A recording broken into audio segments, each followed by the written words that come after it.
ये देख लेते हैं पाचन तंत्र एवं पोषण। महत्वपूर्ण तथ्य एक नज़र में।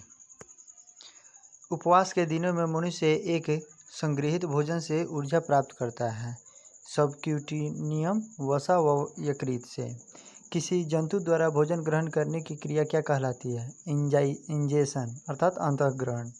भोजन के तुरंत बाद या सुबह के समय मनुष्य के रुधिर में शर्करा की मात्रा सर्वाधिक कब होगी? भोजन के तुरंत बाद। मनुष्य के शरीर में अधिकांश भोजन कहाँ पचता है? छोटी आंत में। मनुष्य के शरीर में कार्बोहाइड्रेट का उपापचय किसके द्वारा होता है? इंसुलिन के द्वारा।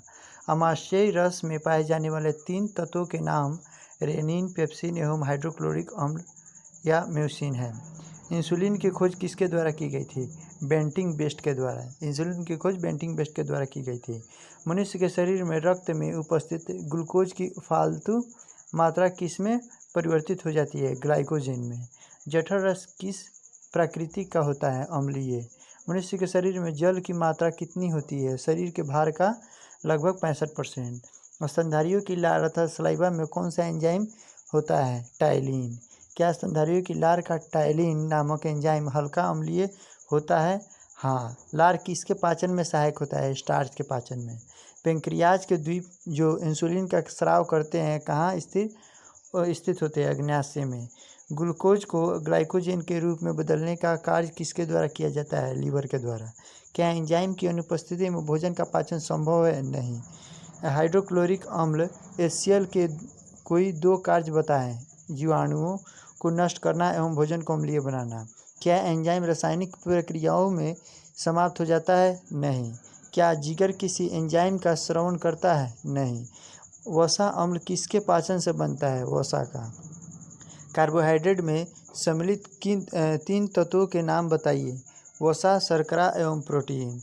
शिशु के विकास के लिए सबसे अधिक आवश्यक क्या है? प्रोटीन। क्या ताप एवं ऊर्जा कार्बोहाइड्रेट की पूर्ति करते हैं? हाँ। ऊतकों के निर्माण एवं टूटने फूटने पर उनकी मरम्मत का कार्य किसके द्वारा संपन्न होता है? प्रोटीन के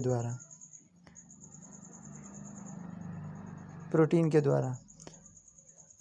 अरहर, मटर एवं सोयाबीन में किसमें प्रोटीन की मात्रा सबसे अधिक पाई जाती है? सोयाबीन में। स्तन से पोषित नवजात शिशु एवं बोतल से दूध पीने वाले शिशुओं में जब तुलना की जाती है तो कौन से शिशु को कम विटामिन व पोषक तत्व प्राप्त होता है?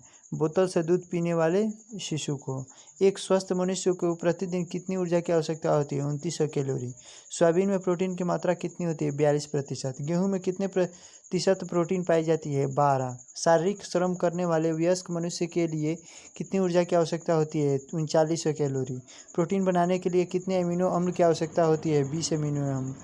प्रोटीन एवं वसा में से किसमें प्रति ग्राम सर्वाधिक ऊर्जा प्राप्त होती है? वसा से। मोटापा किसकी अधिकता के कारण होती है? वसा ऊतक की। भोजन में लौह तत्व की कमी से कौन सा रोग होता है? रक्त की कमी। रक्त में उपस्थित ग्लाइकोज की फालतू मात्रा का ग्लाइकोजन में परिवर्तन शरीर के किस अंग में होता है? यकृत में।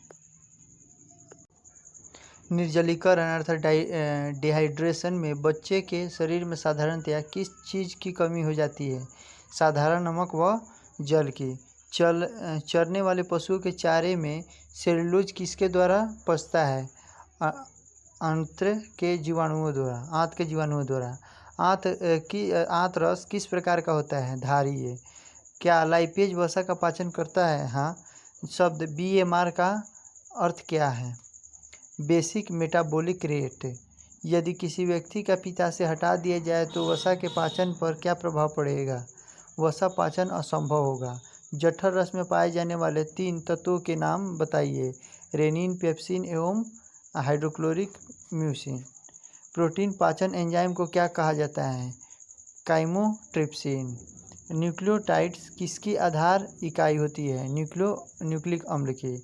जीव द्रव्य में सबसे अधिक मात्रा में किसकी उपस्थिति होती है? पानी की 90%। वह ऊर्जा जो हम तुरंत प्राप्त करते हैं किस रूप में संग्रहित स्थानांतरित होती है? माइटोकॉन्ड्रिया के रूप में।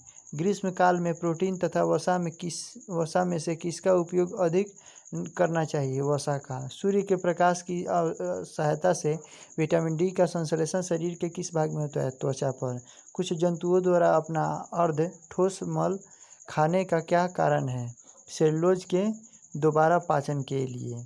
जो जंतु अपना अर्ध ठोस मल खा लेते हैं वह किस प्रकार के जंतु कहलाते हैं? मलभोगी।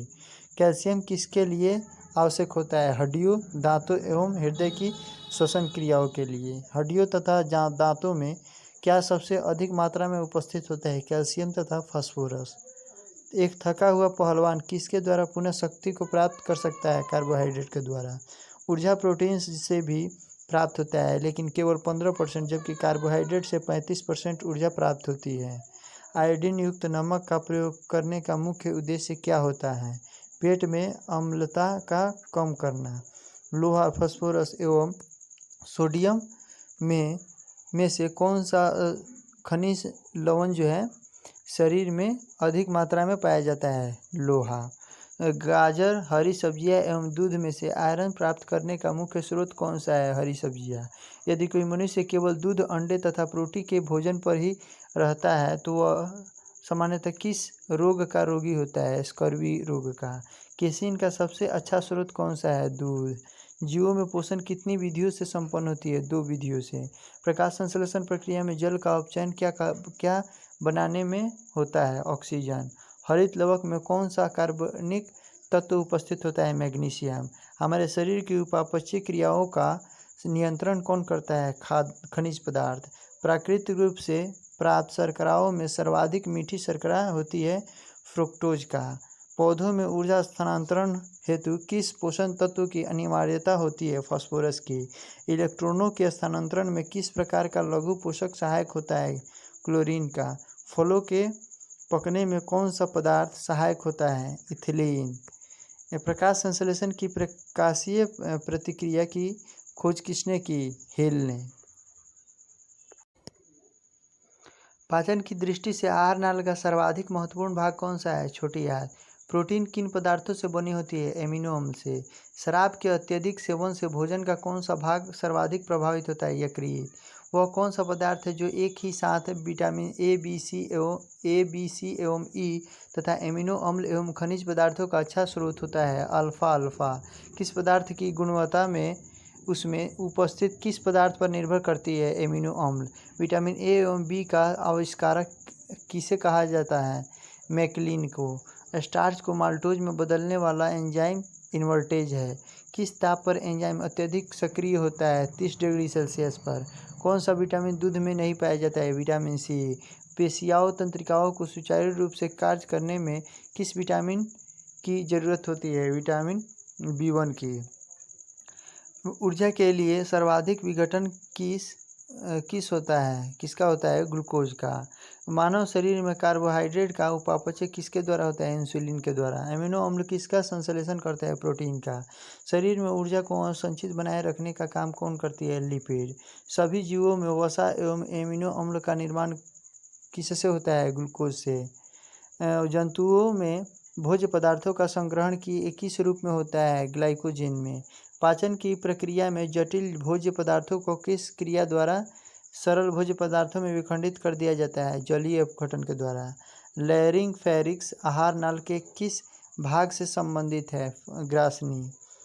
जिस स्थान पर आमाशय छोटी आंत में खुलता है वहाँ पर कौन सी पेशी पाई जाती है? स्फिंक्टर पेशी। बड़ी आंत का प्रथम भाग क्या कहलाता है? कोलोन। पाचन से संबंधित ब्रूनर्स ग्रंथियां आहार नाल के किस भाग में पाई जाती हैं? आंत में। मनुष्य में कितनी जोड़ी लार ग्रंथियां पाई जाती हैं? 3। लार में कौन सा एंजाइम पाया जाता है? टाइलिन। पीत रस का निर्माण कहाँ होता है? यकृत में। कुफर कोशिकाएं कहाँ पाई जाती है? यकृत में। अग्नाशय ग्रंथि शरीर के किस भाग में उपस्थित होता है? अग्नाशय में। दूध को दही में कौन सा एंजाइम परिवर्तित करता है? रेनिन। विटामिन है जैव यौगिक। विटामिन शब्द वैज्ञानिक द्वारा दिया गया, फंक के द्वारा। शरीर को स्वस्थ रखने के लिए थोड़ी सी मात्रा ही प्राप्त होती है? विटामिन के। विटामिन जो जल में घुलनशील होता है विटामिन बी से।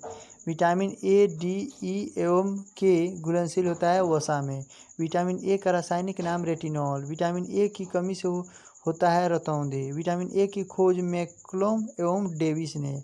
विटामिन ए एकत्र होता रहता है लीवर में। विटामिन ए का सबसे सरल व सस्ता स्रोत गाजर है। विटामिन सी की स्रोत है नींबू, आंवला एवं संतरा। अंडे, मांस, मटर एवं गेहूं स्रोत है विटामिन ई के। विटामिन ई का रासायनिक नाम टोकोफेरोल है। विटामिन डी का रासायनिक नाम कैल्सीफेरोल है। विटामिन सी की मात्रा जो प्रतिदिन भोजन की आवश्यकता होती है 50 से 60 मिलीग्राम है। साइनोकोबालामिन रासायनिक नाम है विटामिन B12 का। पिलागरा रोग होता है विटामिन B7 की कमी से। खमीर एवं कलेजी स्रोत है विटामिन B2 के।